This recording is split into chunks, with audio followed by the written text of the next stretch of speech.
An b'an filɛlikɛ jama bɛɛ fo minnu tulo b'an ani minnu ɲɛ b'an na ani Abdul Aziz de bɛ ɲɔgɔn bolo bi tugun ale tɛ mɔgɔ dogolen Maliko la parce que ale jijalen don ka an se k'an bɔ gɛlɛya in kɔnɔna la ka solution di anw ma pour que Mali ka se ka avancer ani ɲakuma Aziz. Wa anda. Comme n t'an siɲɛ fɔlɔ ka vidéo kɛ n t'an siɲɛ filanan ye i yɛrɛ tɛ mɔgɔ dogolen bilen. An ɲɛ b'a la bi tuguni i ye fɛn dɔ sɛbɛn sanfɛ atome i ye kisɛ sɛbɛn ka nɛvɛmade sɛbɛn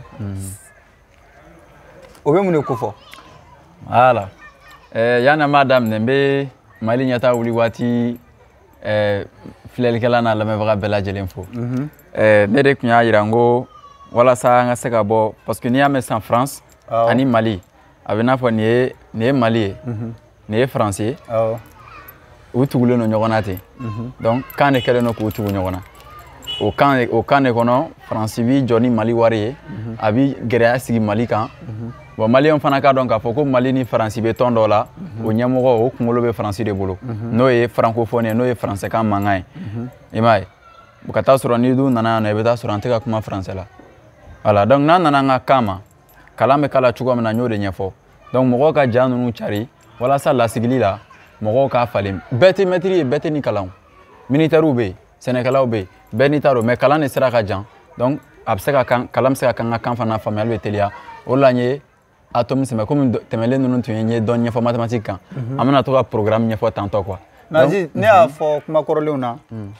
n'i ma ɲɛ i bɛ mɔgɔw ka ko bila an t'a bɛɛ bila globalement ka français bila français bɛ na ni système ye kalan kɔnɔna la an ka na ni kalansen wɛrɛw ye ka denmisɛnninw hakiliw lakunu ka sɔrɔ ninnu fana tɛ o siraw tɛ. O de n bɛ na diɲɛ kɔnɔ science ye bɛnkan de o la n y'a fɔ n ko lettre ka gɛlɛn ni science ye parce que lettre la i b'i hakilina fɔ mais science la bɛnkan de bɛ yen ni ɲɛɲininikɛlaw bɛnna min kan jamana bɛɛ bɛ baara kɛ n'o ye i n'a fɔ an b'a fɔ ko français b'a fɔ ko atome atome ye latin ka kan de ye latin a kɔrɔ ye mun ye fitinini ko fɛn o fɛn bɛ yen a yɔrɔ fitinini min bɛ yen ni ɲɛ t'a ye o de ye atome ye i y'a ye atome filɛ ɲɛ t'a ye kelen wa fɛn min yɛrɛ bɛ yen n'a bɛ fɛn fitininw ye o ye microscope ye microscope tɛ atome yɛrɛ ye sabula atome ka dɔgɔ microscope ka ɲɛna yeli ma donc ɲɛ m'a ye mɔgɔ m'a ye mais u bɛnn'a kan ko fɛn fɛn bɛ yen ko atome de bɛ fara ɲɔgɔn kan ka k'a ye i y'a ye a nana ten i n'a fɔ an bɛ cɛncɛnw ni simanw fara ɲɔgɔn kan a bɛ kɛ biriki ye cogoya min na donc atome ta nana ten donc a traduilen don kan bɛɛ lajɛlen na anglais b'a fɔ ko atome français b'a fɔ ko atome mais hali Russie atome kɔnɔna fɛn dɔw bɛ yen Russiw t'o falen i n'a fɔ proton neutron Russiw b'o to ten électron k'a kalan mais o bɛɛ la o tɛ ka bombe nucléaire dilan n'a ye. mais tɔgɔ foyi tɛ atome na atome quoi parce que an ɲɛ b'a la k'a fɔ i y'a fɔ kisɛ kisɛ n'i ko kisɛ ka ca dɛ marifa kisɛ bɛ yen fɛn kisɛ caman ka ca. n bɛ k'o de ɲɛfɔ atome yɛrɛ a bɛ i n'a fɔ fitinini quoi fɛn fitinini o de atome fitinini la plus petite partie atome yɛrɛ y'o de donc mais n'i ko fitini fɛn fitini ka ca dɛ microbe ye fitini ye. e yɛrɛ m'a mɛn ko microbe micro ça c'est 10 puissance moins 6 o ye fitini ye donc microbiologie n'i ma fɛn fitiniw kalan i y'a ye a bɛɛ b'o de ko fɔ a bɛ i n'a fɔ n'i ye adamaden yɛrɛ kisɛ ta o bɛ wele ko cellule donc fɛn minnu bɛ yen n'olu tɛ nimanfɛnw ye olu kisɛ de ye atome ye i n'a fɔ nɛgɛ fugan cɛncɛn ninnu olu fɛn ninnu dɛ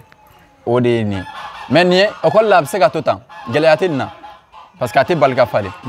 voilà donc n tun ye atome ɲɛfɔ 9e na u b'a kalan u kun cogoya min na e yɛrɛ bɛ na yɛrɛ an ka kan na a ka nɔgɔ bɔ n'i yɛrɛ ye mana livre ni assise tɛmɛna mɔgɔ caman y'a ɲini n fɛ ko hali ni lasigili tɛmɛna ko n k'a kɛ école yɛrɛ programme n ko n y'a mɛn n'Ala sɔnna a bɛna bɛn o tɛ a tun ma ɲɛdɔn de donc an kana jigin faamaw la fili de tun kɛlen don. denmisɛnninw bɛ se k'u da to atome kalan na niveau jumɛn na. voilà n tun ko atome ye fɛn fitinin ye tiɲɛ tɛ donc ne y'a wele yan nɔ ko kisɛ o tɛ yan o atome na u ko a ja bɛ tan n t'a ye yɔrɔ n'i ye fɛn fɛn ta i n'a fɔ n'i ye mangoro ta fara b'a la bu b'a la kolo b'a kɔnɔ nin ye atome yɛrɛ kolo ye maintenant o kolo kɔnɔna na fɛn dɔw de b'a kɔnɔ o bɛ tan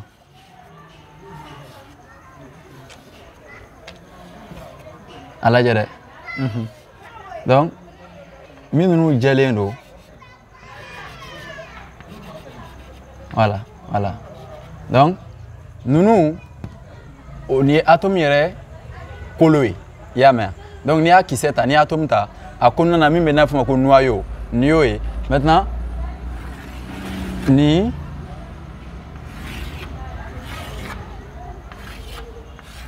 donc ninnu ye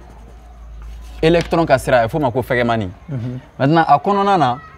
n ye plusi kɛ minnu na n ye kafoli taamasiyɛn bila minnu na olu ye giriman ye a bɛ f'o ma ko proton maintenant minnu ye jɛman ye ten ni foyi t'u kɔnɔ a bɛ fɔ olu ma ko gansan olu ye neutron ye i y'a ye neutron gansan donc irisiw t'a falen n'i ko sisan ko proton irisiw b'a fɔ tan de b'a kɛ tan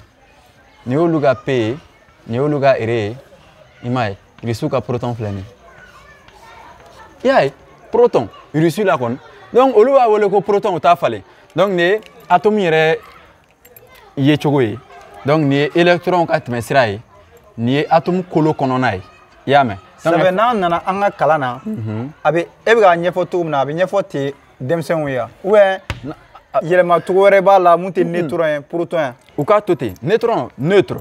ion neutre ça veut dire gansan u k'a to ten u k'a dɔn dɔrɔn ko neutron ye funteni tɛ min na quoi parce que proton kɔrɔ ye ko giriman ne bɛ fɛ ka mun fɔ quoi sisan neutron proton olu tɔgɔ bɛ t'u nɔ la u tɛ changer u k'u tɔgɔ t'u nɔ la u kana changer u k'a t'u nɔ la u kana changer o la ni atome sigi cogo ye i m'a ye structure de l'atome donc ne b'a fɔ ko a filɛ atome a lajɛ a tɛ yan atome sigi cogo donc nin ye atome yɛrɛ sigi cogo ye nin y'a électron bɛ munumunu a kunna cogo min na maintenant kɔnɔna na n'o ye kolo ye o de bɛ taamasiyɛn tan o tɛ yan u ko yan ko A yan u ko Z français b'a kɛ tan anglais b'a kɛ ten irisiw b'a kɛ ten chinois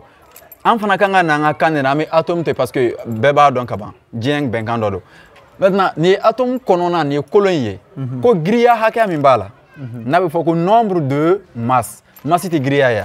nombre o tɛ hakɛya ye donc giriya hakɛya nombre de masse nin kolo in giriya hakɛya o ye nin ye mais kolo in kɔnɔ an ko ko giriman bɛ yen n'o ye proton ye ani gansan bɛ yen n'o ye neutron ye donc on a neutron o tɛ proton n'a fɔra denmisɛnninw ɲɛna tan tɔ u tɛ gɛlɛya la yɛrɛ donc u k'a kɔnɔna lajɛ min bɛ tan o ye neutron ye maintenant min bɛ tan ne y'o kɛ proton ye o tɛ maintenant nin ye électron ye électron kɔrɔ ye fɛgɛman proton kɔrɔ ye giriman neutron kɔrɔ ye gansan particule lourde particule faible et particule neutre o tɛ particule ça veut dire partie minuscule o tɛ yan ok an ka na mais an bɛna ye k'a fɔ neutron olu bɛna kalan sugu jumɛn fɛ physique de ou bien chimie don a bɛna chimie de fɛ chimie yɛrɛ kɔrɔ très bien o diyara n ye on entend le mot chimie bɛɛ t'a kɔrɔ dɔn chimie chimie kɔrɔ de ko dibila dɔnni fɛn minnu bɛ kɛ dibila ni ɲɛ ta ye atome nɛgɛ kisɛ ɲɛ t'o ye ji kisɛ ɲɛ t'o fana ye nka n'i ye nɛgɛ bilen k'a ni ji don ɲɔgɔn na a bɛ suma farikolo i bɛ se k'i tɛgɛ da o la ka bɔ o kalama donc atome chimie yɛrɛ kɔrɔ dɔ ye dibila dɔnni a bɔra farafinna de tubabuw nana kalan yan gɛrɛkiw fo a wagati farafinw tun b'a f'u ma ko aw ye vauriyɛnw de ye u nan'o de kalan yan nɔ o kalan sen de la f'o ma ko papyrus o bɛ kalan domaine min na f'o ma ko story of science l'histoire des sciences o bɛ kalan physicien théoricien kun tɛ yan u seginna ka taa n'o ye Grèce ka t'o de lawalawala k'o bonya k'u yɛrɛ tubabu ɲɔgɔn coloniser n'a ye bɛɛ nana bɔ a kalama sisan donc tubabuw bɛɛ y'a faamuya u bɛɛ y'a lawaleya bɛɛ kɛra kelen ye donc anw fana bɛ a dibi la ka sɔrɔ a bɔra anw de fɛ yan nɔ ka taa a bɔra Égypte de ka taa i y'a ye voilà o tun ye ka nin dɔrɔn ɲɛfɔ donc tɔgɔ in u k'o to chimie na n'o tɛ anglais b'a fɔ de ko chemistry. i ka kuma latigɛ tɛ denmisɛnninw caman bɛ taa chimie kɛ chimie yɛrɛ kɔrɔ bamanankan na u t'a kɔrɔ dɔn hali mɛtiri caman t'a kɔrɔ dɔn sabula mɛtiri ninnu fana kalanna la ten an ka kalan bɛ i n'a fɔ kuranɛ kalan ou bien bible kalan i y'a kalan cogoya min na i tɛ fɛn fara a kan i tɛ fɛn bɔ a la ka taa sɔrɔ ni kalan ninnu man ka kɛ ten ninnu ye adamadenw miirina de kalan kan ka sɛgɛsɛgɛ de o Aziz a de don mais niveau dɔ fana bɛ n'i ser'o ma hali n'i ko k'i bɛ mɛtiri ɲininka a b'a fɔ ko non an ma s'o ma voilà o to yen n bɛ ɲɛfɔli kɛ donc an bɛ wele bi e k'a walawala k'a bara ci gundo t'a la mɔgɔ b'a fɛ ko mun de bɛ ka kalan école la nin tɛ 9e ye a bɛ ninnu wele ko scientifique ni kalan de mana taa ɲɛfɛ min ninnu bɛ asidiw ni asidi min bɛ kɛ batterie la ni fɛn ninnu olu de b'o labaara nin kɛ o tɛ yan ok n ko min bɛ tantɔ yan o ye neutron ye ka foli taamasiyɛn bɛ min kɔnɔ o ye proton ye nin ye électron ye o tɛ yan u ko ko atome giriya bɛ taa a kolo in de fɛ kolo min filɛ a kɔnɔ o de ye nin ye kolo in kɔnɔna na jumɛn ni jumɛn de faralen don ɲɔgɔn kan proton neutron. Proton ni neutron tɛ yan. Donc a bɛ fɔ ko A ko bɛ bɛn proton k'o fara Neutron. Neutron kan a filɛ nin ye A égale N plus Z parce que o de b'a kɔnɔ. E ɲɛ t'u la ɲɔgɔn kan yan nɔ. O tɛ n'an bɛ fɛ ka nin dɔrɔn de ɲini an bɛ fɛ k'a sɔrɔ ko Z bɛ bɛn. Z ye giriman hakɛ de. Nin ye giriya hakɛ ye n'o ye A ye giriya hakɛ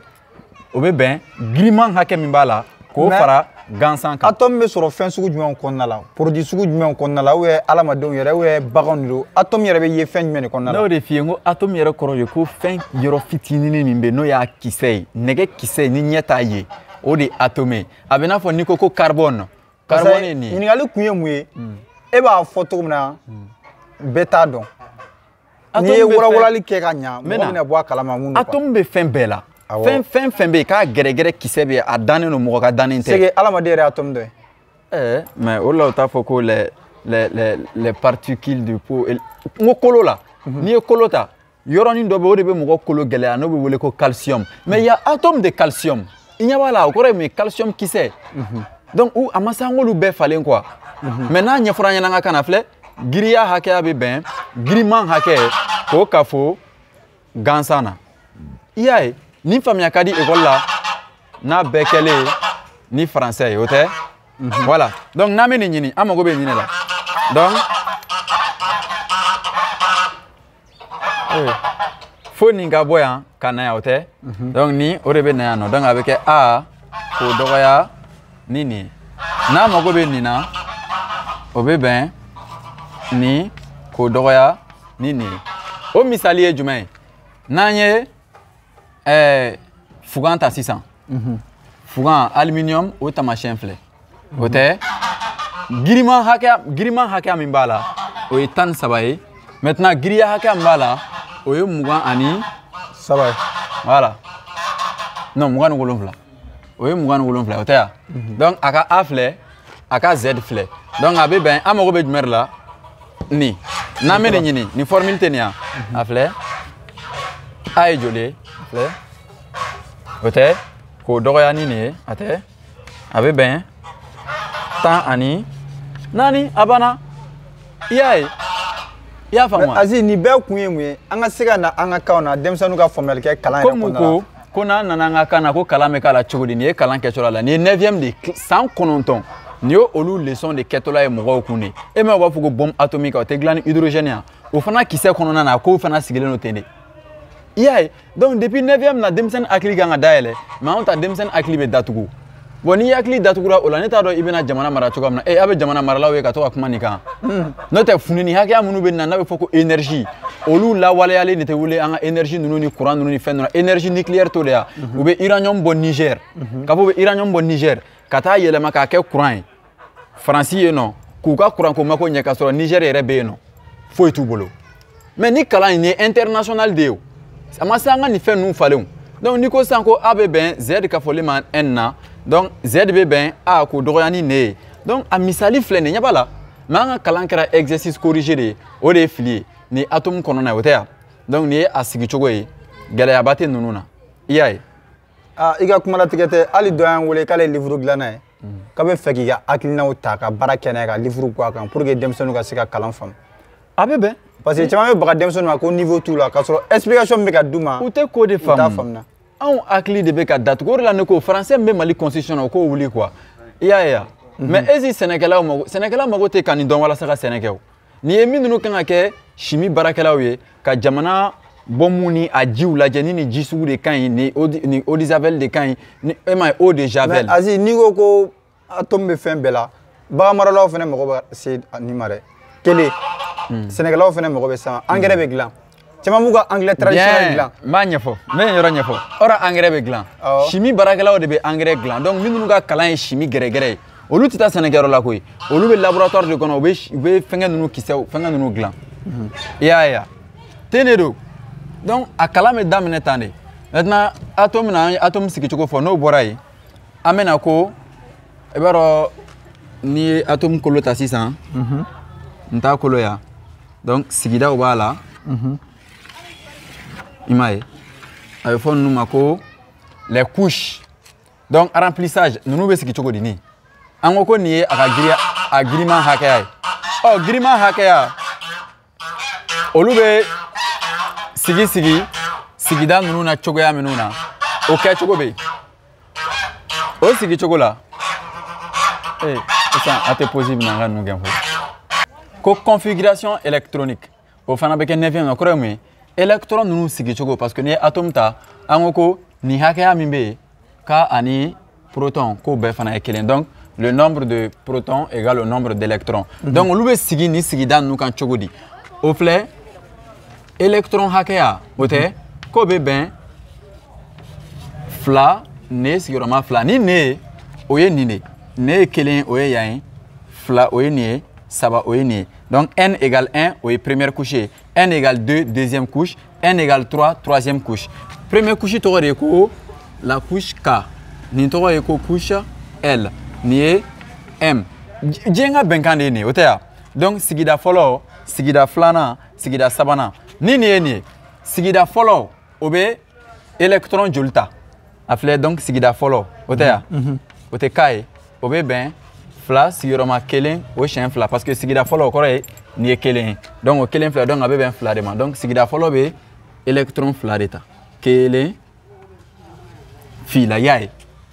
donc sigida filanan n'o ye nin ye o bɛ bɛn fila k'o sigiyɔrɔma fila siɲɛ fila donc o bɛ bɛn fila k'a sigiyɔrɔma naani o bɛ bɛn seegin o kɔrɔ ye sigida filanan n'o ye K ye et L ye o bɛ seegin de ta kelen fila saba naani duuru wɔɔrɔ wolonwula seegin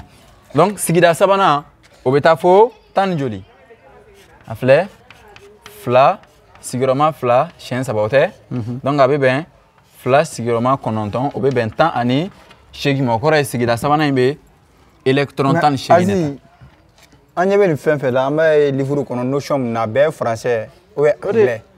est ce que n'i ma français fɛnɛ kalan k'a dɔn i bɛna se ka nin expliquer comme il faut parce que an ye k'a fɔ a ka nɔgɔ e bolo explication yɔrɔ la e y'a kalan français de la bon est ce que ni denmisɛnninw ko k'u bɛna kalan bamanankan na k'a sɔrɔ u ma français kalan a bɛ se ka ɲɛ n b'a ɲɛfɔ ok dɔnniya ye jumɛn ye adamaden bɛɛ de mɔgɔ min bɛ wajuli kɛ n ko jama bɛ t'i sigi de k'a lamɛn o ye tiɲɛ ale ye min kalan a b'a kɛ dɔnniya ye jama k'a faamu donc ne fana ye ne y'a ye denmisɛnnin minnu bɛ ka nin kalan français la tan n ko u bɛ retard de la après 5 ans 6 ans u bɛ tila kalan na u tɛna baara sɔrɔ o ye tiɲɛ o de la ne y'a ye donc an ka kalan in sen yɛlɛma o la an b'a la n'an ka kan na an b'an ka kan mɛn ka ban o la an bɛ anglais kalan ka da la faransi ɲɛɲininikɛlaw b'u ka labɔli kɛ n'o ye publication o b'o kɛ anglais la anw bɛ an ka publication kɛ français la mun na an fana ka bɔ a la ten sa wagati dɔ sera mais an ka idole tɛ français ya parce que e delila k'a fɔ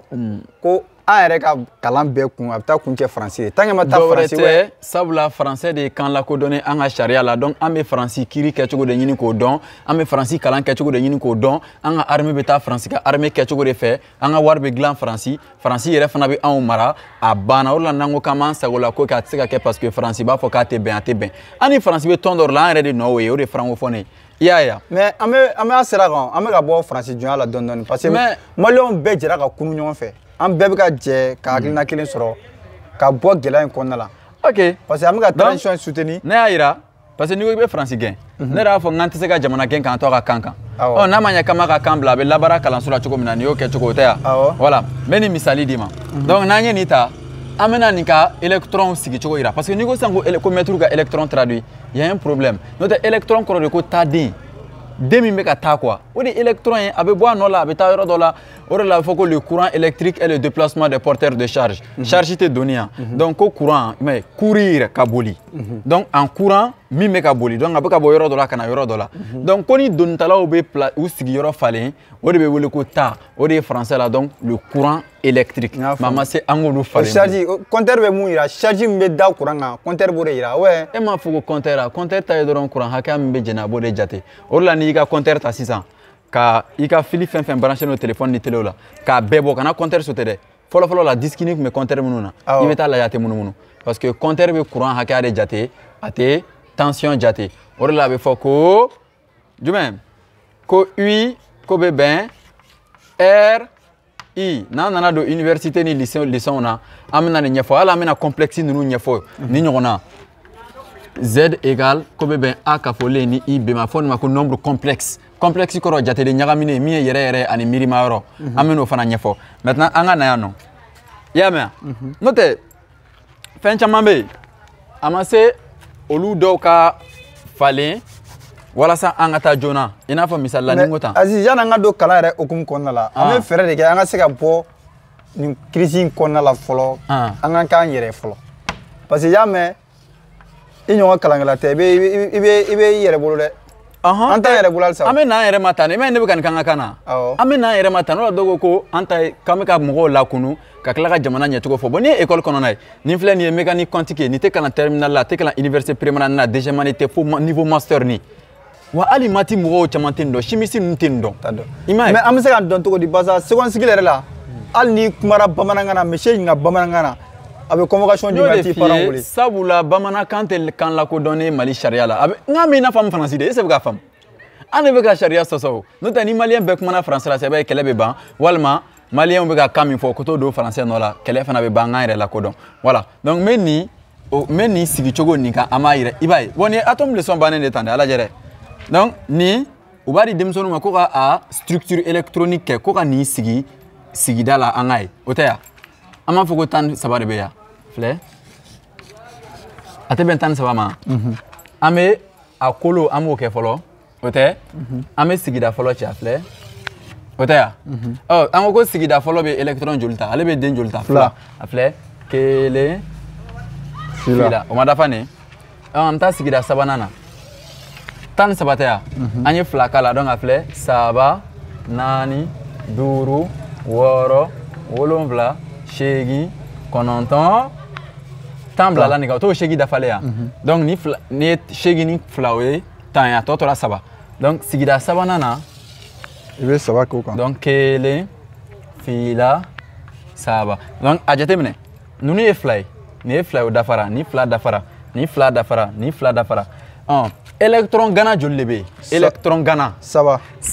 donc a ye fɔ ko électron célibataire o tɛ yan o de bɛ wele ko électron de valence voilà électron de valence o kɔrɔ ye ko électron gana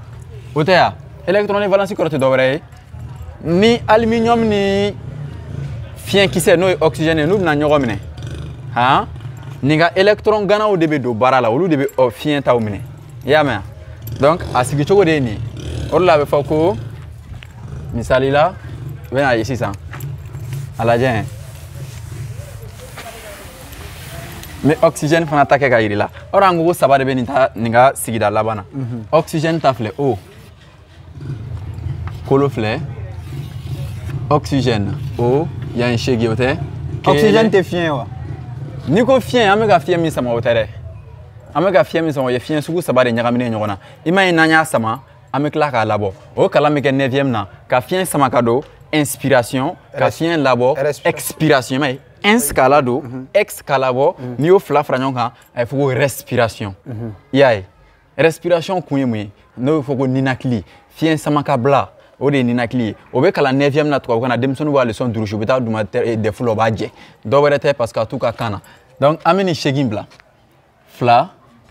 3 4 5 6 7 8 ni 2 dafara ni 2 dafara ni 2 dafara électron gana joli bɛ yen fila donc 2 de bɛ nin ta sanfɛ 3 bɛ nin ta sanfɛ n'i bɛna nin ni kafo ɲɔgɔn na sisan a ye fɔ nin de ma ko réaction chimique n'an bɛna fugan ni nin don ɲɔgɔn na misali la quoi n bɛ misali di quoi o tɛ yan nin bɛ ou bien n'an y'a kɛ ji ye a filɛ o bɛ min yɛrɛ di denmisɛnninw ma o t'o yan fiɲɛ in tɛ yan nɔ nin o bɛ nin de minɛ i y'a mɛn walasa a ka suma n'i ye nin bilen dɔrɔn k'a don ji la a bɛ fiɲɛ de minɛ walasa a ka suma o tɛ ni nin bɛ nin minɛ nin ta ye 3 ye yan nin ta ye 2 ye donc nin b'a ka 2 di nin ma nin fana b'a ka 3 di ma donc a bɛ kɛ Al 2 ani O 3 k'o kafo funɛni min bɛ bɔ i y'a ye réaction chimique kɔrɔ ko dibila baara donc an ka kɛ réaction chimique ye baara ye min na fɛn dɔw bɛ tunu ka fɛn dɔw bange est une transformation au cours de laquelle les éléments disparaissent donnant naissance aux autres éléments y'a ye donc ko réaction chimique ye yɛlɛmali ye min na fɛn dɔw bɛ tunu ka fɛn dɔw bange i n'a fɔ lɔgɔ bɛ yɛlɛma ka kɛ bugurijɛ ye cogoya min na i y'a ye dɛ olu fɛn suguya ninnu de don donc n'an ye nin kɛ u b'a fɔ ko ka équilibre kɔrɔ min k'a da kɛɲɛ i b'a lajɛ o joli bɛ yan ko o hakɛya ɲini yan fugan joli bɛ yan k'o fugan hakɛya ɲini nin joli bɛ yan k'o ɲini a bɛ kɛ ten tɔ o tɛ yan donc nin y'olu leçons de nacogo ye donc électron de valence nafa ye nin de ye ɲɛ b'u ka valence de dira ɲɔgɔn ma yan nɔ donc n'i ye nin sigicogo kɛ électron gana minnu bɛ yen nɔ n'olu de a bɛ wele ko tugulidenw den minnu bɛ tuguli kɛ électron de valence donc den minnu kan ka tuguli kɛ i ɲɛ b'a la olu de ye nin ni tugu ɲɔgɔn na. mais Aziz e b'a kalama e bɛ ka nin expliquer cogo min na maître n'i yɛrɛ bɛ maître caman guider yan maître caman bɛ ka cours di leçon na mais n'a fɔra ko k'a kɛ an yɛrɛ ka kan na o bɛ tunu wa. parce que mɔgɔw kana jigin o la an ma kalan kɛ an ka kan na ka ne yɛrɛ to kalan na tubabukan na ne m'a dɔn i y'a ye o de la n ye nin bila nin bɛ wele de ko quantum mechanics quantum mechanics bon n'i sera fo yan yɔrɔ ninnu na quoi yɔrɔ dɔ bɛ yen siran dɔ b'an ka ɲɛmɔgɔw kun na n'u ka yeta ni ne ka yeta tun kɛra kelen ye a siran tun bɛ b'u kun na parce que nin CEDEAO jamana si tɛ se k'i opposer nin na CEDEAO jamana n bɛ se k'a fɔ a jamana min bɛ yen ko ni kalan yɛrɛ développé na jamana kɔnɔ a ka dɔgɔ CEDEAO Nigeria ni Ghana ninnu ni Côte d'Ivoire ni Sénégal ninnu i bɛ taa sɔrɔ mécanique quantique ni relativité générale ninnu a ma a kalanw dɔnnen tɛ a jamanaw kɔnɔ kosɛbɛ i n'a fɔ misali la n'avion bɛ tɛmɛ a bɛ dɔn cogo di ko i m'a fɔ ko 1 pied 1000 pieds 800 pieds n ko ye anglo-saxon anglais ka jate kɔrɔ sugu dɔw de don avion pied ninnu bɛ jate fɛ donc avion bɛ sanfɛ a kundama bɛ dɔn cogo di k'a bɛ nin hakɛya la mɔgɔ tɛ mɛtiri da la ka jigin duguma o a bɛ dɔn cogo di avion bɛ yelen de fili ka jigin duguma n'a bɛ f'o ma ko écho o écho de bɛ taa tan o bɛ ta rayon de fɛ wa voilà écho de bɛ taa tan donc écho mana ci fɛn min na nin ye écho incident ye a bɛ taa ni fɛn dɔ bɛ yen a bɛ ci a la o tɛ yan a bɛ tila ka segin ka na tuguni i y'a ye donc n'a bɛ segin capteur bɛ sɔrɔ ka bila yan nɔ a bɛ nin de walawala fɛn sugu min don bateau bɛ ɲini ten de ji jukɔrɔ radar min bɛ aéroport la f'a bɛ munumunu a bɛ avion natɔ ɲini ten i m'a ye radar bɛ jɔ yɔrɔ min na étage foyi t'a lamini na walasa ni écho bɛ taa ni yelen kisɛ bɛ taa a kana taa ci étage la ka segin donc yen o bɛ don armée kɔnɔ yɔrɔ dɔ la n'a bɛ f'o ma ko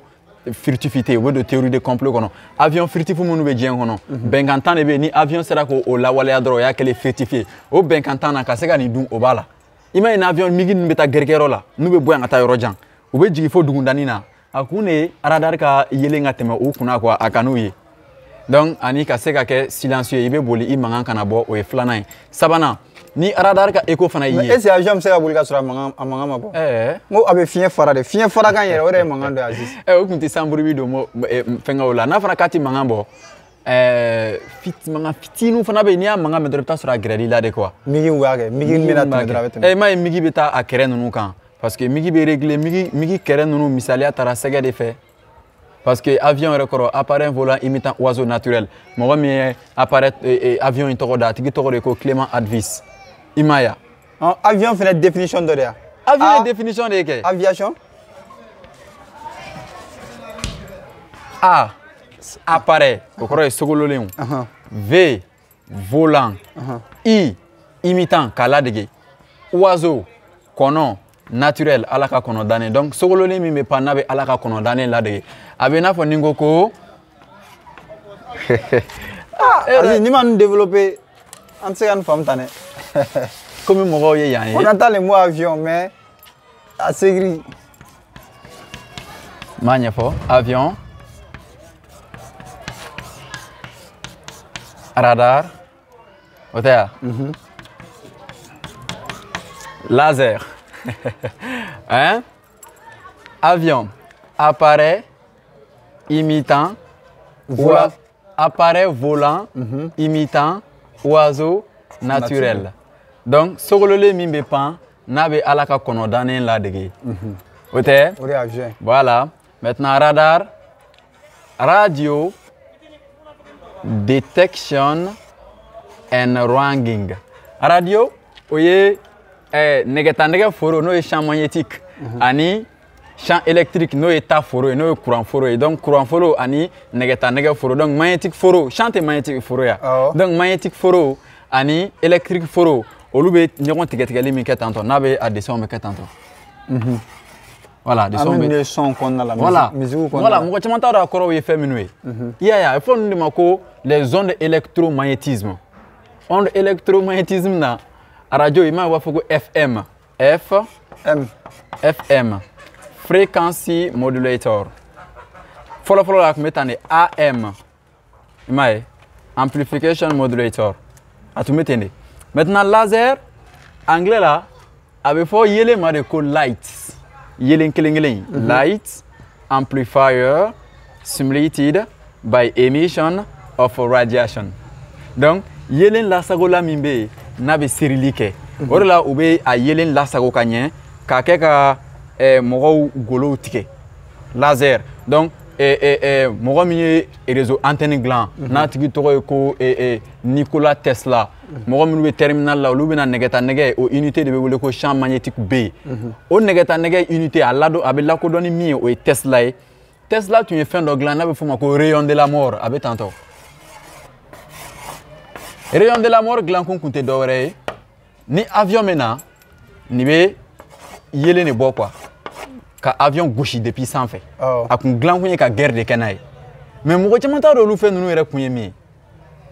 i ma ye a bɛ na. mais Aziz e fana bɛ ɲinɛ mun kɔ lycée ninnu na o ni terminal seconde cycle la u t'a développer comme il faut quoi. non ni a bɛ limité ka bila. ni bɛ ɲɛfɔ laser min bɛ labaara dɔgɔtɔrɔso la nin laser ka cancer tigɛ laser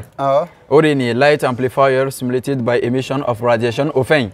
in o tɛ ya mais n ko physiciens de b'a dilan o de la n ko diɲɛ bɛnkan bɛɛ sigilen don physique kan o de la ne yɛrɛ fana ka physique sira kan n ye théorie dɔ élaborer a bɛ fɔ o de ma ko boosting time theory min bɛ retard gɛn k'a minɛ ne bɛ ka nin fɔ mɔgɔw b'a ye ko ne tɛ retard la. mais caman fana bɛ ɲininkali fana kɛ e yɛrɛ ye kalan sugu jumɛn de kɛ Aziz caman b'a bila commentaire la Aziz yɛrɛ ye kalan sugu jumɛn de kɛ. ok bon komi jama ye yan ye. bac sɔrɔlen kɔfɛ i taara faculté jumɛn na ka kalan kɛ caman mago b'o la Aziz. voilà o de la n ko n'an bɛ kalan kɛ anglais la an ka kan na anglais la an bɛ taa joona kalan kun y'o de ye. F. Faculty of Science and Techniques. Faculté des sciences techniques. Jabada mi ɲɛsinnen no longo ani fɛrɛ ma. Parce que ni i miirila fɛn na o ye théorie ye. N'i sera k'a développer k'a tiɲɛ yira quoi o ye science ye. N'i sera k'a lawaleya o ye technologie ye. I y'a lawaleya ni fɛrɛ min ye a bɛ f'o ma ko technique. mais pratique a la jumɛn o la sisan. ne tɛ ka nin théorie k'e kun yan. ni pratiquelen tɛ yan. o de la physique fila de bɛ yen. physique théorique physique appliquée voilà LP LPA LPT licence physique théorique ne ye nin de kɛ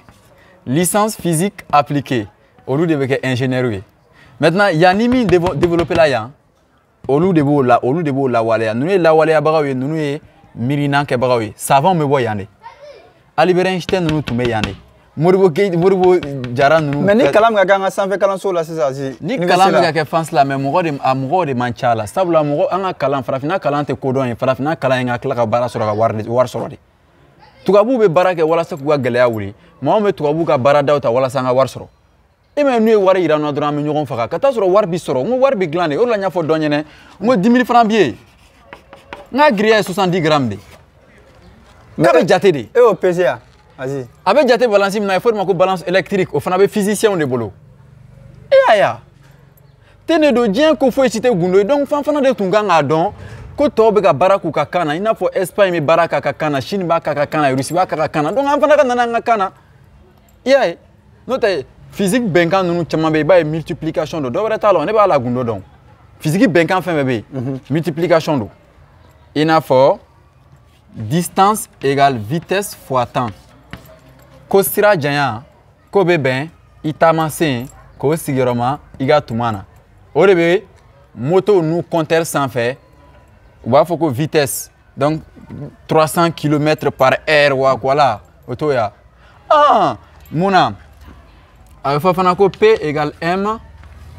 fois G a bɛ n'a fɔ ni ne ye nin minɛ tan nin giriya tɛ nin na k'a bila a bɛ bin donc a bɛ bin fiɲɛ fɛkɛfɛkɛmani min kɔnɔ o ye nin ye a giriya o ye nin ye donc binni fanga n'o ye poids ye o ye nin ye o tɛ ya. le poids d'un corps. voilà le poids d'un corps fɛn bin fanga maintenant mun de la ninnu bɛɛ. ko l'attraction ko fɛnɛ dugukolo bɛ samali min kɛ. nin n'Ala ma basi kɛ dimanche wɛrɛ n bɛna video kɛ nin kan maintenant mun na nin bɛɛ ye multiplication ye parce que physique la an ko effet n'o ye kɔlɔlɔ ye k'o bɛ bɛn ko kun la cause k'o sigiyɔrɔma a bɛ ka kɛ yɔrɔ min na donc n'i ye fɛn fɛn ta k'a bila fiɲɛ fɛkɛmani o ye système ye o de b'a to a bɛ bɔ ka bin a b'o de kɔnɔ n'est-ce pas maintenant giriya o y'a a kun ye maintenant kɔlɔlɔ a bɛ bɔ ka bin a bɛ n'a fɔ n'i ye alimɛti ani ni fiɲɛ fɛgɛmani n'i y'u gɛrɛ alimɛti mɛnɛ fiɲɛ fɛgɛmani na a bɛ mɛnɛ tasuma bɛ na donc tasuma ye effet ye voilà ninnu bɛ kalan tantɔ ni bɛɛ bɛ kalan université la. mais Aziz an ka permanent bɛ mun kalan Faransi permanent b'o kelen de kalan an ka 9e bɛ mun kalan est ce que Faransi 9e b'o kelen de kalan wa. bon u ka programme man ta ɲɛ mun na parce que olu bɛ baara k'u ka kan na donc dɔnniyaw bɛ sama ka na i bɛ taa sɔrɔ sisan fɛn dɔ bɛ d'a ma université la ni Faransi 8e année écoledenw sɔrɔ yen ɲɛnɛ f'a b'a kulonkɛ a la parce que ale ka kan don a b'a dɔn a bɛ taa joona i n'a fɔ misali la n bɛ fɛn dɔ yira jama la a bɛ n'a fɔ an taara kosɛbɛ dɛ o yɔrɔ n'i ye tableau d'anw physicien ninnu ma an bɛ taa de quoi m'a dɔn jama bɛ ka faamuyali kɛ i b'a ye mobili bɛ tan a filɛ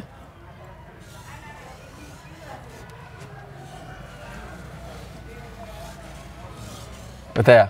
mais fɔlɔ-fɔlɔ la mobiliw tun bɛ tan de o de la physicien bɛ se dessin na voilà mobiliw tun bɛ tan o tɛ yan mais mun na u nana ni mobiliw ye tan sabula ni nin bɛ boli ka taa fiɲɛ bɛ tila a ma tan de dɔ bɔ élan na a bɛ dɔ bɔ élan na o tɛ yan mais n'a bɛ tan tɔ ka tila ka kɛ tan yɛrɛ i y'a ye donc ni fiɲɛ bɛ na a bɛ tɛmɛ a kunna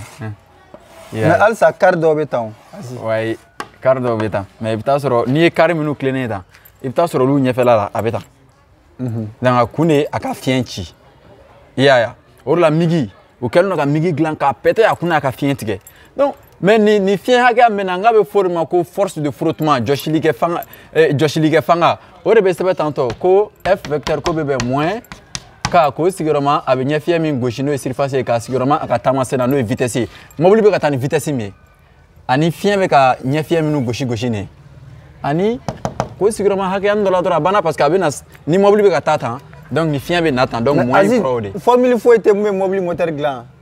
bɛnkan ma sɔrɔ o la bɛnkan foyi tɛ mun bɛ moteur dilan.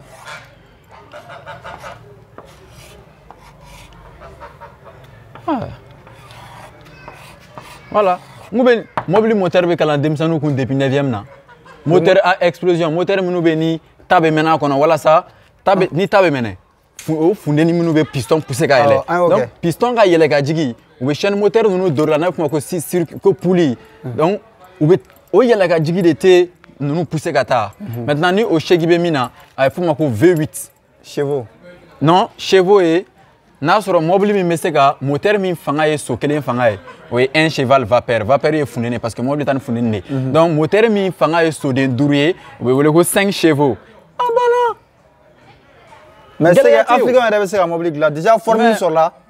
an yɛrɛ bɛ se ka mobili créer non. ko diɲɛ ye bɛnkan de a bɛ i n'a fɔ n'i ko tan C9 C9 C yɛrɛ kɔrɔ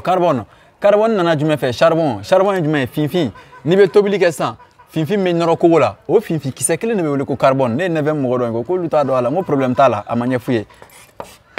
C9 bon misali la n b'a kɛ 12 22 lumière C12 H22 O11 n ko nin ye sukaro formule de ye tan nin ye sukaro bɛnkan de ye an bɛ sukaro kelen min kɛ fɛn na ten tɔ an ko nin ye sukaro bɛnkan de ye. mais fɔlɔ an ka mɔgɔkɔrɔbaw tun bɛ sukaro bɔ cogoya wɛrɛ la mun tɛ nin ye o Aziz. bon i b'a dɔn timinikala u bɛ timinikala dilan k'a kɛ sucre ye. sukaro bɔ timinikala de la kɛ mais bɛnkan ye min ye est ce que tubabuw de ye timinikala dan. ayi. n'o tɛ an b'a fɔ ko sucre n'a fɔra ko saccharose tubabuw ma timinikala dan mais o y'a ye timinikala la bɛnkan b'a la cogoya min na o de ye nin ye bon n'i ye ji kɛ nin na a bɛ kɛ fɛn sugu fila ye n'a bɛ f'o ma ko maltose et fructose olu fana bɛ yen parce que hali n'an ye ji fara nin kan sisan n'o ye H2O ye. hali n'an ye ji fara nin kan i b'a ye u bɛ ɲɔgɔn bila sisan o tɛ yan donc o kɔrɔ ye formule bɛ dilan ka bɛn fɛn naturel dɔ de ma fɛn dɔ de bɛ sɔrɔ diɲɛ kɔnɔ fɔlɔ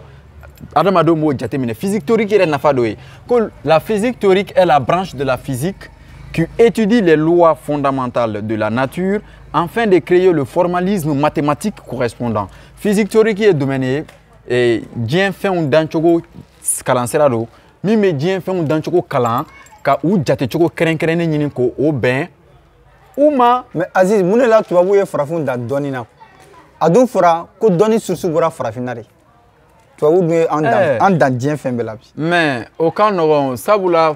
fera faire même bibolo. Avec n'a pas ni venez vous le ne venez faire no yala ta 14 heures d'obé hein. Ne c'est que lui ne ka choupe que kan nyefo. Fara fu muta jate. Ou ya to tuabu nana takata. Hein? Ka kla ka la waleya kan udun akono. Akara tene parce que tuabu ku mo go be donner ala donc koni mo go be fin na minimum be fier ko be wasake. Donc fitini minute ra ka di tuabu ma. Tuabu ye ou yere la yiri wani oye faut ka kla kana an dunaye. Ko soro la tene o ko jugu te ka kalan école la o an kan ka kalan la nga kan la wala sa ka ke doniya mais feno fene be niveau qui va développer on va faut qu'on ko dagalente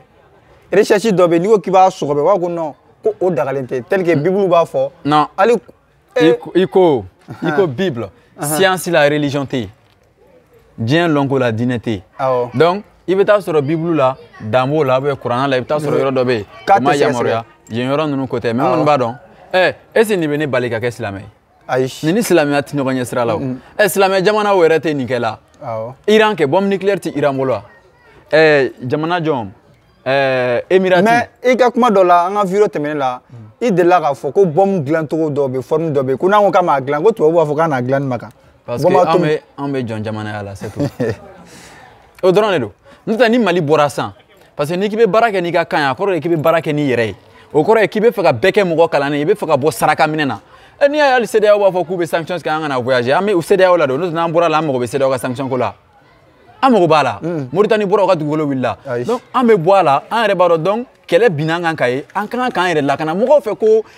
saraka deli ay nan demede risika nan deme abeta ko re tumina ke Mali solution là équipement militaire la ngo teni bala teni tala oh mais o teni kele ngo ko to me bo Mali la no kata ke teni fami ame mo ame klatun kanga warbo ko sa mais comment taxi maglan sogal te ka comment taxi la wuli kuraya ne ku mao ouais ten anga ten se ka glan ka comment taxi wula teni mo se ka glan in ma teni ni finiton no te kele ya teni ni finiton no te kele teni josolo na be fuma ko matière condensée allez josolo no nyona chiko mina olu fana izunu be otea o izunu de kanga daele no anga ko to me bodron abe yelema yengono ka ke teni e ka de militaire mo ka teni sans dabla otea équipement militaire la ngali be gamindo bala mais lunette nocturne finyana lunette be do militaire nyana militaire uta glan or la nebe ni ko France genko tiendo ka me chechamanga muna lunette nocturne be do militaire nyala akina nanami ngo ali nie ni montru nunu ta ka jo yele na tan ka jenge bay abe yele mbo abe yele wolon vla de série o ye clé yele yere de don wara mena nyefolu ko kan yele wolon vla de frale nyon ka be ben yele fege mani mais avant izunu gana mo tisserand kumé gese dalok de fini glan kanga coton baile ma ke fini amado menye fo bien betanye de o la nine ko kanga kan yere akorote kanga vesido dabla akorote kanga tracteur to ko ta barake ni dabani ngunu la olu mabo ola izine mantel no loya mais abana tenedo o la general marfa bal de senga irila mais on me kalange retard mina on na clan ni shiban kala na wati jume ko ka balistique kalan ko ka ke marfa glain Kalashnikov ntaro ni akorofi Kalash aka wafugo OK aka 47 aka 45 no OK aka inkoro automate Kalashnikov mo mi agla oti gide to baka yai mais amena iga fo esi farafina re savamba borana ningo kamanga kanta wafugo ka savambe auna kanta glonité savant la Chine be téléphone glam mais Chine ma savant sur téléphone na uranda ka téléphone glam maraphone ka pour ka me to desa do ko fela kan o ma savant sur téléphone na muna parce que ICTP International Center for Theoretical Physics a bolo farambe frafina bolo de Rwanda mo ta donc Rwanda ya ka fe un glam mo fe ko kun fe ko de do diente kun fe ko ekwe o la ma fongo science nunu flema ni be nya ira ilade ibake kun fe ko te o komen daga shikwala mo shikora fenkelem na ka gla o kera musique dessin nunu ne roche nunu ni fermé nunu mo shikoro de la note to nunu a mo ma shigolu la mais olu ne je donno ya on na to de wala ni donne mais e fana ba nyina mun ko mo fene akilu taro te kele Aziz parce que kele e bɛ ka jɔrɔsi da dun na mɔgɔ min bɛ a lafiyalen don an bɛna ko foyi t'a la ka réflexion de ta tɛ se ka kelen kelen an bɛ jɔnya la yan an lafiyalen tɛ mais nin y'an bɔcogo de ye jɔnya la ne kɔni tɛ kuma Mali problème kan voilà parce que i y'a ye ne fana ye jateminɛ dɔ kɛ i y'a ye tubabuw fana bɛ tɛmɛ na tubabuw tilala pepu halisa u bɛ recherche la i bɛna n bila ka kojugu kɛ ko Ala jɛ i bɛna n bila ka kojugu kɛ dɛ yɔrɔ dɔ bɛ yen man kan tɛ k'olu ɲɛfɔ i bɛna n bila k'o ɲɛfɔ a ɲɛfɔ Aziz n ka ɲɛfɔ awɔ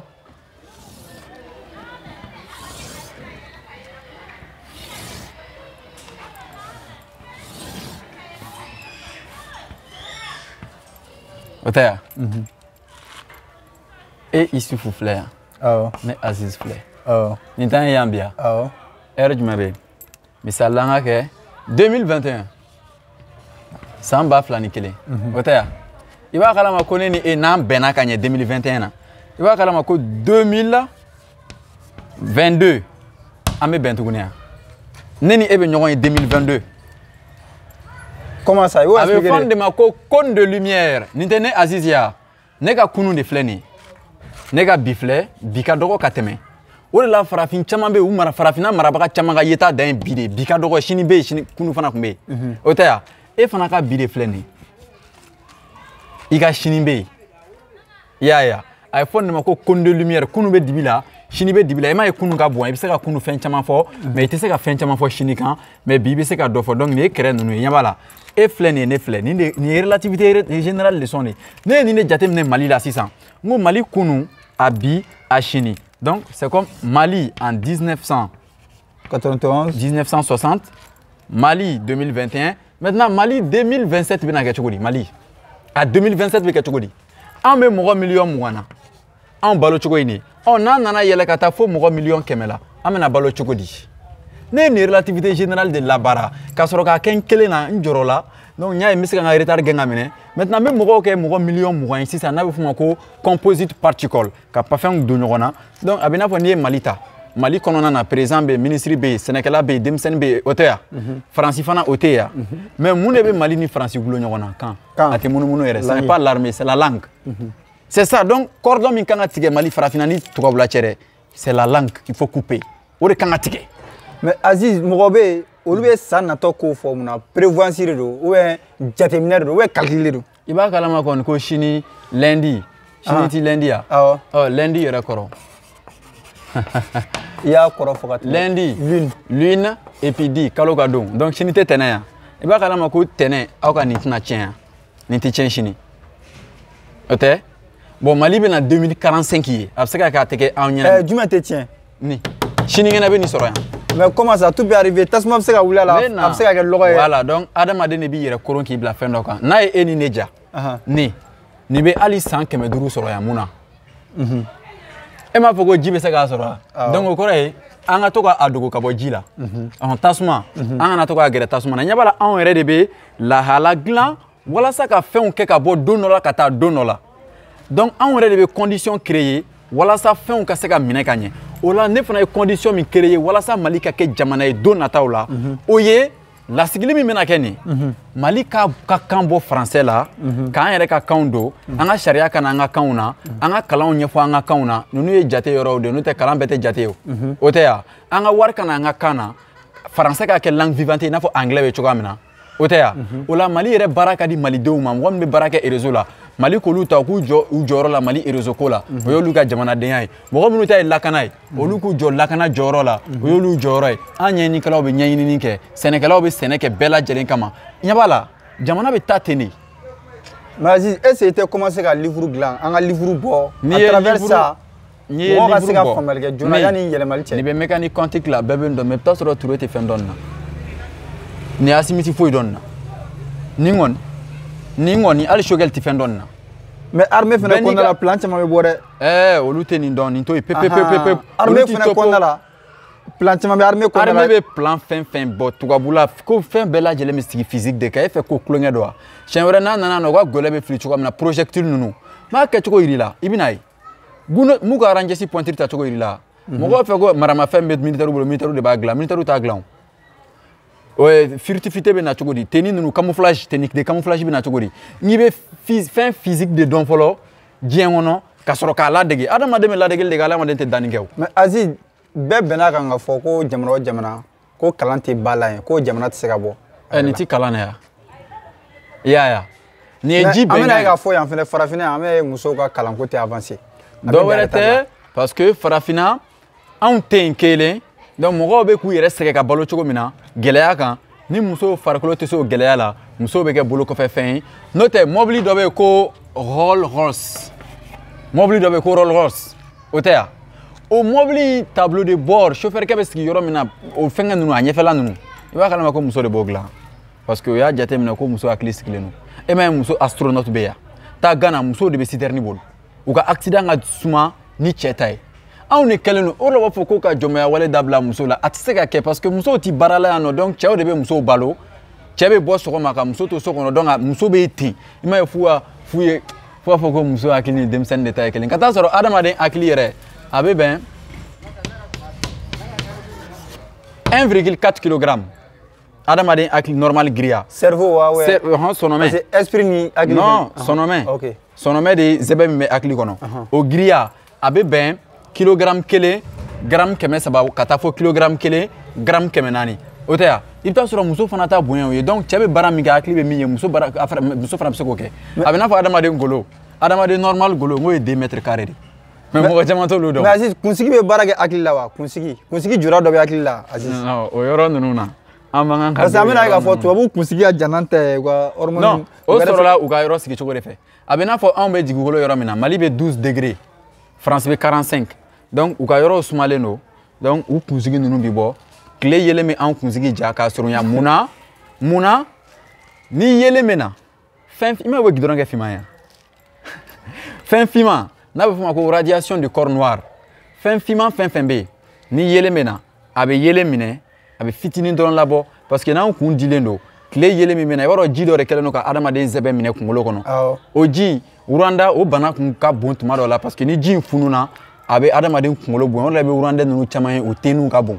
mais u kɛr'u yɛrɛ ye min kɛ a banani nana k'u la cɛɲa ye o tɛ yan donc ji in bɛ bɔ yɛrɛ fo dɔ bɛ bɔ a la donc ni tile yelen y'i sɔrɔ a bɛ fɛn dɔ k'a la n'a bɛ fɔ ko dilatation o ye mun ye funuli wale n'i ye fɛn fɛn bila tile kɔrɔ a bɛ funu o de la n'i bɛ n'i bɛ tɔli jukɔrɔ ni tile bɛ yen tɔli bɛ to ka pɛrɛn-pɛrɛn donc a bɛ dilata a bɛ funu donc o man ɲi mɔgɔ kunkolo ma donc tile kunsigi finman in o bɛ tile yelen sama ka a t'a lase hakili ma quoi o ye yen yɔrɔ ta nafa ye maintenant n'anw bɛ tile min sɔrɔ o de bɛ anw kolo gɛlɛya ka vitamine D dilan a la walasa an kolo la bɛ gɛlɛya ni tubabuw ta ye o de la anw kolo ka gɛlɛn ni tubabuw ta ye mais tubabuw sera an na ni hakili de ye munna u ka hakilinaw bɛ yɔrɔ min na u y'a mara ni o min an bɛ tila k'o de ta ka baara kɛ n'o ye o de la an tɛ se ka taa donc f'an k'a falen. parce que a bɛ dɔw yɛrɛ kɔnɔ k'a fɔ ala ye tubabuw da tubabuw fana y'an da quoi. o y'o ye sabula mɔgɔ caman hali ne yɛrɛ ka sisanga mɔgɔw b'a fɔ ko wayi ko f'olu ka denw tile de ko walasa ko nin ko bɛ falen ka taa sɔrɔ ten tɛ awɔ an ni Choguel den de t'anw yan maa ni Choguel bɛɛ tɛ waati kelen na nin yan mɔgɔw tɛ waati ko kalama quoi. i ko diɲɛ yɛrɛ waati de. non le temps ne tɛ kuma o kan fɛn dɔ bɛ diɲɛ kɔnɔ. mais don dɔ an bɛna kuma temps in kan. non ne tɛ kuma nin kan bilen nin cône de lumière nin ɲini kun ye scientifique fɛ ko ka voyager wagati kɔnɔ ka dugutaga kɛ wagati kɔnɔ i n'a fɔ e b'i sigilen to yan nɔ i delila ka se Faransi ka ye i bɛ miiri i bɛ se ka taa Faransi teliya la cogo di i n'a fɔ appel bɛ taa cogoya min na. télémédecine bɛ yen. télémédecine bɛ yen télé kɔrɔ ye ko yɔrɔ jan donc télémédecine Japon bɛ jamana caman ɲɛ o la o de bɛ kɛ ni connexion 5G ye bien o tɛ. o bɛɛ lajɛlen to don télé détection kɔnɔ satellite ninnu tɛ dilan o de la a kalan bɛɛ dɔnnen don donc an de kan ka na an yɛrɛ ma. o la u bɛ t'u sigi k'an ka k'an yɛrɛ an ka k'an yɛrɛ durakɛlaw tɛ se ka fɛn fɔ nin na parce que olu t'olu ka sira ye scientifique de tun kan k'u jɔ o jɔyɔrɔ la. mais an bɛna ye k'a fɔ Mali yɛrɛ la durakɛla de ka ca mɔgɔ min taara dura la i b'a ye k'a fɔ scientifique la o tɛ yen. dɔw wɛrɛ tɛ parce que science o ye science kɛ jinɛya ko ye an bolo a bɛ kan min na an t'o kan mɛn donc mɔgɔw taara dura la sabula mɔgɔ kalanni fɔlɔ minnu nana farafinna olu kɛra kan kalannaw de fɔlɔ ka n'an dege kan na. filananw kɛra ko bɔn ko min ye kan mɛn a bɛ n'u ka kiiri tigɛ kiirikɛlaw nana ten donc u ye wari d'u ma bɛɛ taara n'a fɔ ko farafinna an kalan kun ye wari de yan ka taa sɔrɔ kalan ni baara ka kɔrɔ ni wari ye. mais caman yɛrɛ b'a dɔn u bɛ ka taa kalan min yɛrɛ sira fɛ a baara tɛ yen yɛrɛ. a baara tɛ yen mais n'u tɛ se k'u sigi so donc f'u ka taa la o la n y'a f'i ye n kan ka kalan kun ye an ka kan de mais an bɛ n'an sigi so nin bɛ falen a tɛ falen ne kelen ye o a ye falen an bɛɛ de an bɛɛ tɛ retard la n bɛ sa o de ka jugu n'o tɛ an bɛɛ bɛ sa gɛlɛya t'o la o an bɛɛ b'a retard kelen na farafinna b'a gɛlɛya kelen na wa an bɛ coup d'état k'an ka président na ten de. parce que an lakodɔnnen tɛ an ka sariya la bɛɛ mago u b'a fɔ ko ala ka ne ɲɔgɔnna caya. mais i da sera kuma dɔ ma tuguni CEDEAO mɔgɔw y'u ka décret bɔ ko ka élection labɛn avant le 16 février 2022. O ka nɔgɔ sa diɲɛ bɛnkan foyi tɛ yen ko min tɛ se ka falen. O la ni tubabu ye bɛnkan dɔ falen a bɛ bali anw na quoi. Dɔ wɛrɛ tɛ n'i y'a ye CEDEAO bɛ nin kɛ anw na an bɛ CEDEAO la de kɛ. O dɔrɔn de y'a kuma jaabi o. An bɛ CEDEAO la de. O dɔrɔn de don. An ka mɔgɔ bɛ ka mun de makɔnɔ n'an tɛ bɔ a la Aziz. Ne y'o de f'i ye sa. Hali dɔw b'a bila commentaire la ko ne bɛ n ka génération ɲɛ ni faamuyali ye. N'i ye ne bila Asimi nɔ la sisan n bɛ sin ka n bɛ Mali i b'a dɔn ne Mali yɛlɛma kalo kelen yan. Walayi ne ka tile kelen baara a bɛ ɲɛ hali ni président dɔw ka san 10 baara ye parce que ne ye Mali bɔ francophone na. Mais Aziz dɔw fana ko sanfɛla ko réalité tɛ yen dɛ. Réalité foyi kana foyi wɛrɛ miiri n bɛna min f'i ye diɲɛ ko foyi tɛ yen ko kala bɛ se ka turu min na kana siran foyi ɲɛ. Parce que an b'a ye k'a fɔ Asimi tɛ kuma yɛrɛ il est calme i b'a sɔrɔ fana stratégie dɔ de ye a ka se k'a ka jamana mara a tɛ kuma toujours il est calme. N bɛna min f'i ye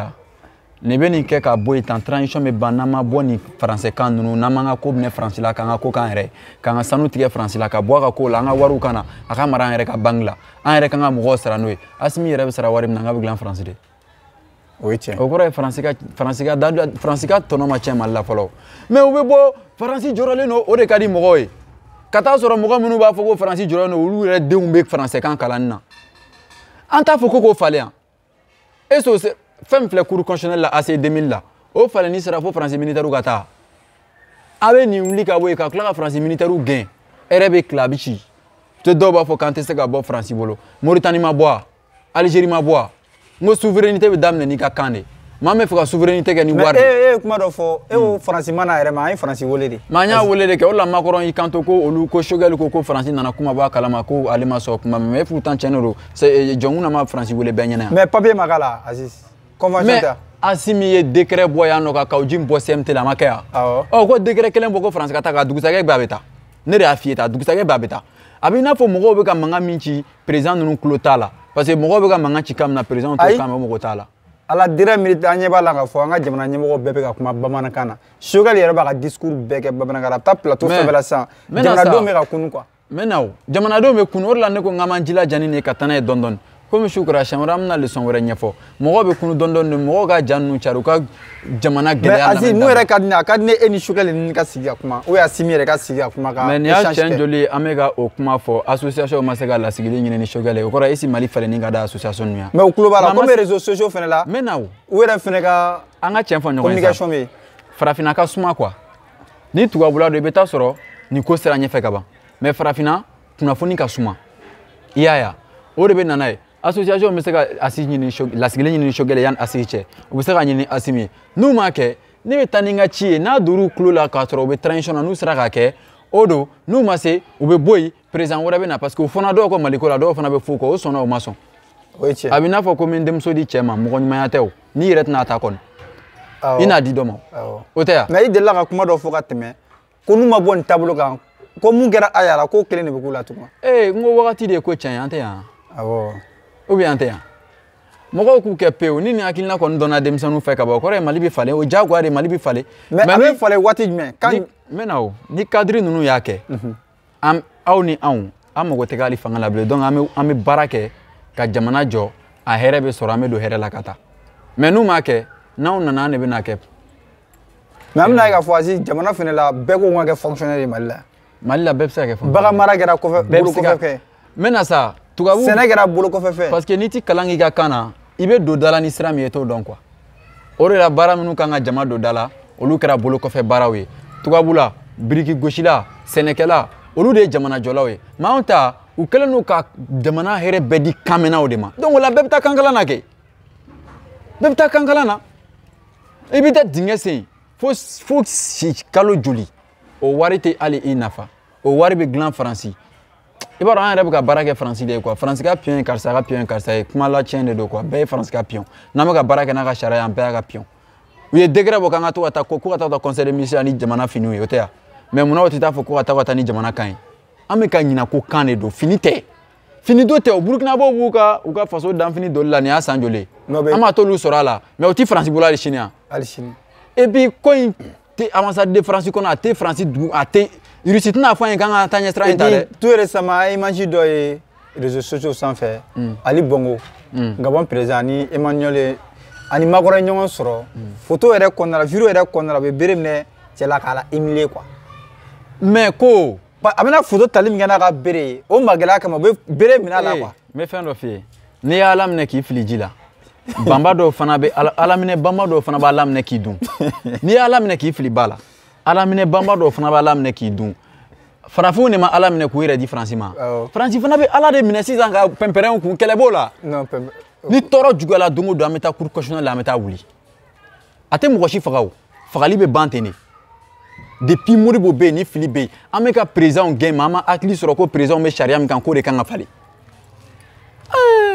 Isufu ne ye bɔ mobili kɔnɔ n ko mobili tɛ ka taa ne yɛrɛ dora a ma taa karisa dora a ma taa n k'a dɔn k'an ka mobili yɛrɛ fana falen Mali problème tɛ mɔgɔ ko ye Mali problème ye u bɛ ka sariya min labato de c'est tout o de ye kuma tiɲɛ ye u sɔnna u ma sɔn o de y'a tiɲɛ ye